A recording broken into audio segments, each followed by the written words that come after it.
This week's top stories. Brothers injured badly after railing collapses. Hotel occupancy rate mainly between 40 to 60%. Chinese New Year flop. Samui Regatta in schedule. Property abroad sees Samui in bright light. Editorial taking responsibility learning curve. Two Sydney teenage brothers are fighting for their lives in a Bangkok hospital after plunging 5 meters when a rotten balcony railing collapsed. Jeremy Webster, 18, and a brother Guy, 14, from Ingleside were celebrating their mother Linda's birthday at Pan Samui Resort at Koh Samui. The family was having breakfast when the railing gave way and the boys fell 2 stories. Both were rushed to a local hospital before being flown to Bangkok. Jeremy sustained head injuries and a possible spinal injury, while Guy was to undergo surgery overnight for shattered femur. They had just given me breakfast, Miss Webster said. Then they went to the edge, looking downstairs to talk to my daughter, and as my old son leaned onto the railing, it just gave way and my other son went with him. He hit his head on a rock when he fell and my other son ended up in a pond.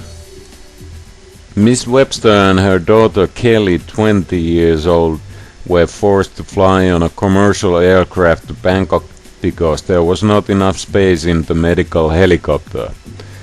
Pan Samui Resort is a popular tourist destination in the middle of the Chaweng beach and boasts that all suites lead to balconies overlooking to the beach.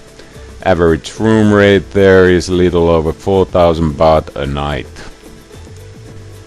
Calls around Samui to hotel managers revealed that January and further on February and March are way down from last year. Bangkok airport seizures were mentioned as the worst that could have happened. By the time airports closed, things were looking bright. Many were looking to break even with the 2008 numbers. However, numerous cancellations, especially from the first-time visitors, mainly from Asia, but also from other parts of the world, just whacked the edge away. January numbers naturally vary, but some worst hit are looking for severely hard times during the next 6 months. Estimated numbers Samui News got varied between 40 up to the 70% occupancy rate. We will try to get factual numbers of January to next week's broadcast. Chinese New Year at the Chaweng beach must have been a big disappointment for the few Chinese that showed up. Should have there been more hotels full of Asian visitors, the beach would have looked more like during the New Year party when beach was packed with estimate tens of thousands of people. Last Monday's pretty much only action was seen provided by Arc Bar and Liquid Lounge, while everyone else started to pack already before midnight. Friday saw a different kind of action in Soi Regatta. Streets were packed with tourists and locals. Some were going to see Thai boxing, while many were enjoying the weekend or holiday relaxation. Time to time, crowds brought the street to total standstill, proving that there are certain venues that always prove to be entertaining for masses. This year's Samui Regatta promises to be the most exciting on record. Skiff Association has confirmed that they will hold an Australia versus New Zealand regatta the week preceding the KRS.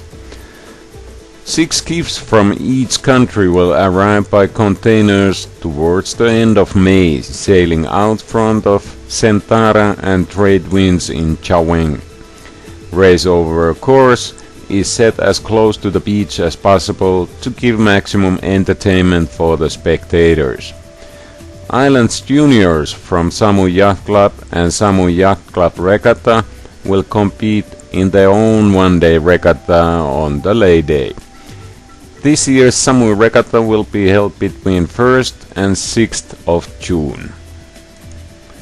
Bassist Tim Stallman from Melbourne from Australia's Contrive band was injured in a motor accident while on holiday in Koh Samui. The band was due to hit the stages of Bangkok this week for its first tour of Asia. Hospital X-rays have confirmed that Stallman has broken his collarbone, forcing him to pull out of the trek. The band managed to quickly secure the bass duties of Craig Shaw from another Aussie band, which coincidentally finished a recent tour of Asia that included shows in Bangkok. Property abroad is rapidly growing into one of the best known and most successful overseas property portals in the UK. Property Abroad currently has among the most extensive worldwide property listings on the net.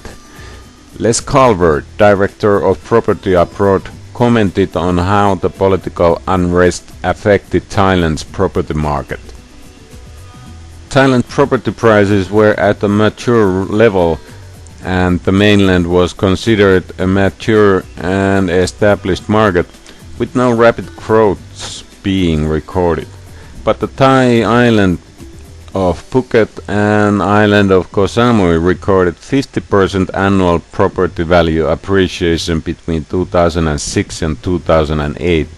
This brought Phuket, which had started its boom cycle first, prices up to a point where growth would surely slow.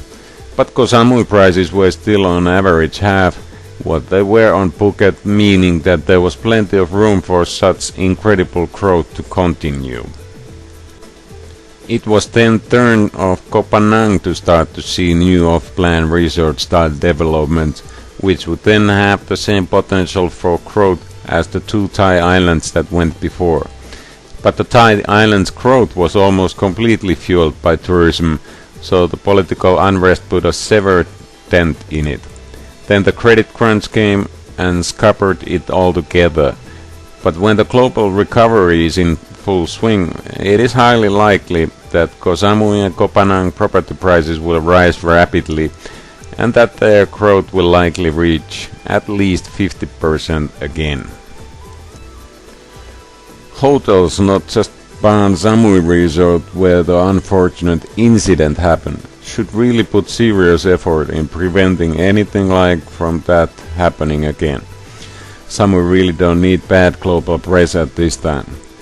Sure, there is a visitor group that comes here year after year knowing Samui's pros and cons, but in order to meet the wishes of newcomers, businesses, not just hotels, should do their best to avoid negative publicity.